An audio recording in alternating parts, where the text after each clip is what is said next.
Welcome to the Clubhouse Podcast, broadcasting live from Swing Away Golf Club. I'm your host, Charley Bolak. Today we're talking corporate America, the American worker, and why golf is actual therapy. Let's get into it. Hey, good morning, swingers. Charley Bolak here, live at Swing Away Golf Club. This is a Clubhouse Podcast. Thank you for being here. We're going to jump right on into it today.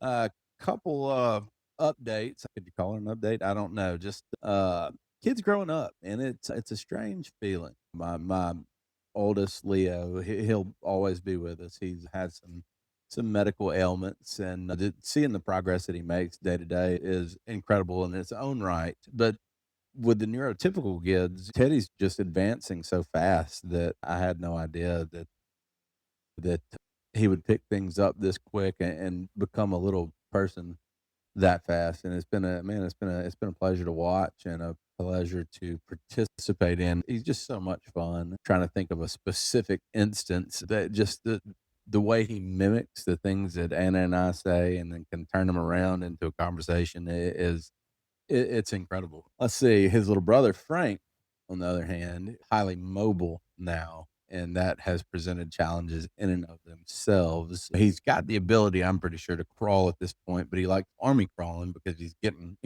pretty good at it and he's pretty fast. Used to, you could contain him in an area of a room, and then it grew to maybe a room. But now, boy, he can just scoot all over the house like a little snail and leave a trail of destruction in his wake. I was yesterday cleaning the house out with Teddy a little bit, and Frank, I'd put him down in Leo's room, which is on the other side of the house in the back porch. But now we make sure that there's all the big stuff is off the floor and all that mumbo jumbo. But he literally crawled out of Leo's room through the little foyer area where the guest bathroom is into the kitchen, through the kitchen, through the little breakfast nook, and out the back door to where now we knew he was coming at this point. It was not a surprise. Once he got about halfway through the kitchen, we started hearing him. I was like, wow, that's coming a lot faster than I expected. So we checked it out and then we cheered him on the rest of the way. It's so amazing. It's incredible to me, even though there's only a 3-year age gap between Teddy and Frank. You almost forget some of the cute things they did, the milestones in between everything else that you've got going on. It's been neat to kind of rewatch and relearn all the baby things. I will not be one of those dads that misses having a baby in the house. Love my kids. Glad I did it. Don't regret anything. Don't want any more. Plain and simple. No questions asked. If we did have another one, it would be an oops. Let's see. All right. So one of the things I've been thinking about, and whether or not I was going to bring it up on the show, and I do think I will go ahead, and it has to do with just the corporate world in general, but more specifically the specific industry I was in. It's I don't know where it was 20, 30 years ago. I know where restaurants were, but nothing that would translate into a multi-billion-dollar industry, in $10 million units with hundreds of millions of dollars, billions of dollars in fleet. So I really don't have much of a history to draw on outside of the 12 years that I was in the particular industry I was in. It's come to a head, and I suspect that it's going on in all major industries. But to give you an example, I was talking to a colleague not too long ago, and he was talking about last year's results, and just said, "Yeah, man, we really shit the bed." And I hadn't been out of the industry long enough to know that last year was a tough year for pretty much everybody. There were segmented areas and segmented markets that did well and hit their overly exaggerated growth projections. The fact that this corporation was able to twist the facts of business to make this poor fella feel like he had personally done a bad job, when if I had to guess, and judging from some conversations he and I have had, and without saying, you're looking at the numbers, you can tease out a pretty good understanding of where somebody's at and why they have these feelings. So to me, he outperformed the market, right? And to me, that needs to be the judging stick. How have you performed with your local market, against your local market, in your local market? And it's not happening. They're saying this branch in Houston grew at 180%. Why can't everybody else do that? It's local economies, it's competition. There's just so many factors that go into it, and the fact that they were able to make this guy feel like he personally had dropped the ball or underperformed or whatever you want to call it, however you want to say it. That's disgusting to me. It really is, because I personally know this jerk works very hard and he's very competent. So I just don't see how he could have messed anything up, right? And that's in times of lower revenue, there are handles you can pull, levers you can pull to soften the blow a little bit, but there's nothing you can do to grow in a stagnant market without doing other things that are going to cut profit, right? So yeah, if you're looking at growth in fleet utilization hours, yeah, I can cut the prices. I can go put everything I've got on rent. But what does that do to my overall numbers? It brings them down, right? Because I've gone out of that zone of comfort, that zone that I'm built to perform in. And now I have to bring on extra labor. I have to spend extra on repair and maintenance. I have to spend extra on overtime. It's one lever affects another all the way down from the top of a P&L to the bottom, and there are ways to influence it on the way down, but there are not ways to just make something from nothing. And I think that is what is happening to our world, is that these bonuses and comp packages have become so uh, projection based. And I'll tell you this, from starting a business from scratch, my projections were garbage. I did all kinds of research. I talked to a lot of sim owners. I talked to a lot of people in the golf space. I visited a lot of these places. And I really thought I had put together with a team of experts, right? We have the small business DC, the small business development, whatever it is, then go into a government lending and SBA bank that helped me put everything together in an even tighter package. For this many eyes to have been on something, and these are stakeholders' eyes now, and these are people that are going to be affected by the success of this loan package or business or whatever you want to call it, and it's a very imperfect science, right? And when you tie everything to front end numbers, right? Hey, you have to grow 12%, be it revenue, be it whatever it may be. When it's a set target and it's not measured off industry peers, meaning your close competition, right? It does not matter to you what a branch in Seattle, Washington did.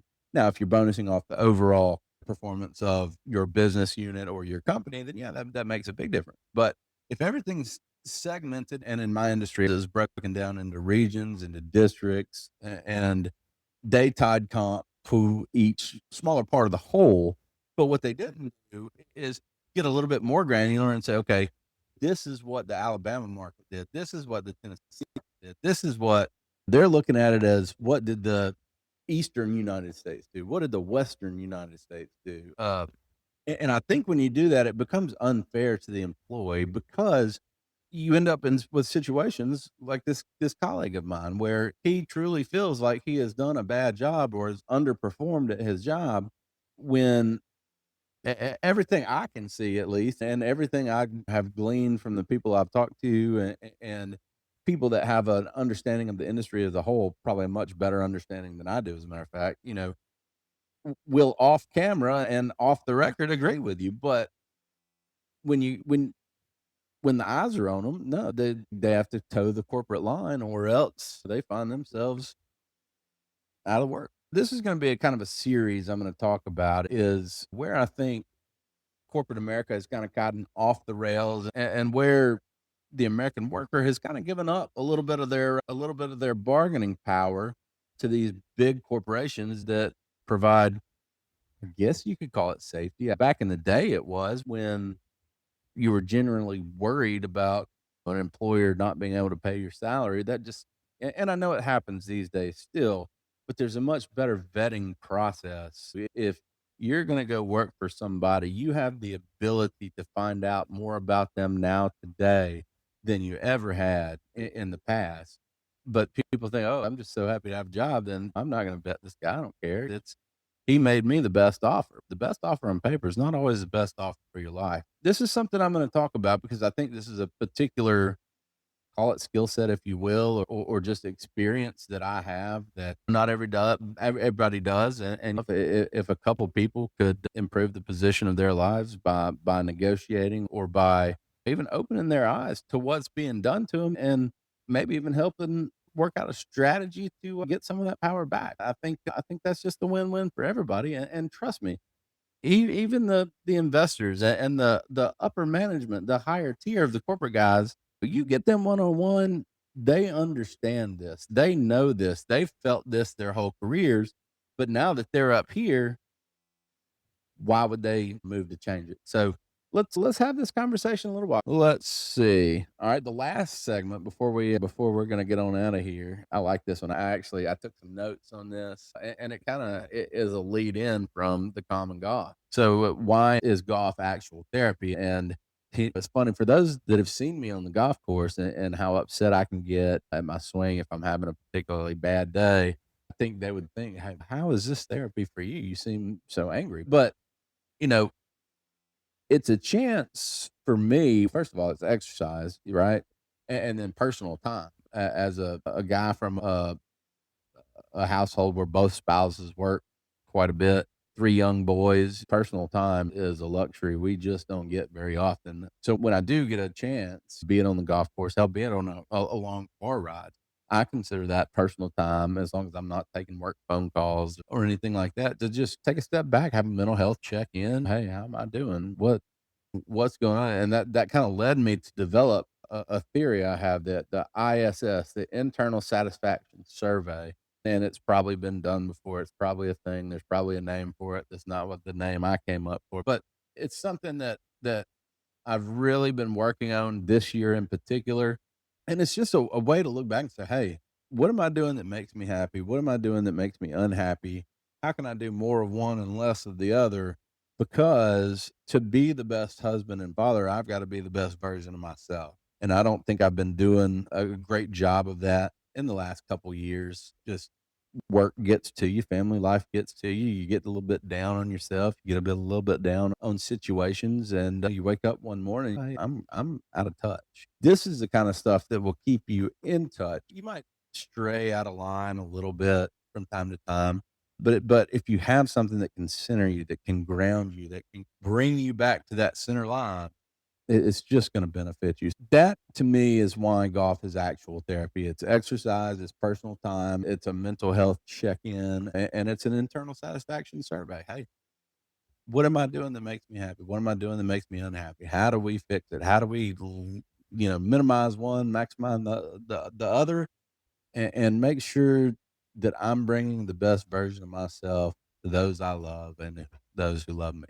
Guys, that's going to do it for today. Today's episode of the Clubhouse. We appreciate everyone who tuned in, jumped in, hung out live from Swing Away Golf Club. Clips are going to be dropping all week. You haven't seen Swing Away You haven't been by Swing Away lately. Come on, see us, man. Give me a call. It plays with your emotions. You go 3 months slow, you start getting really worried. Then you have 2 months or a month where you're just so busy you don't know how to catch up, and then to just turn that faucet up.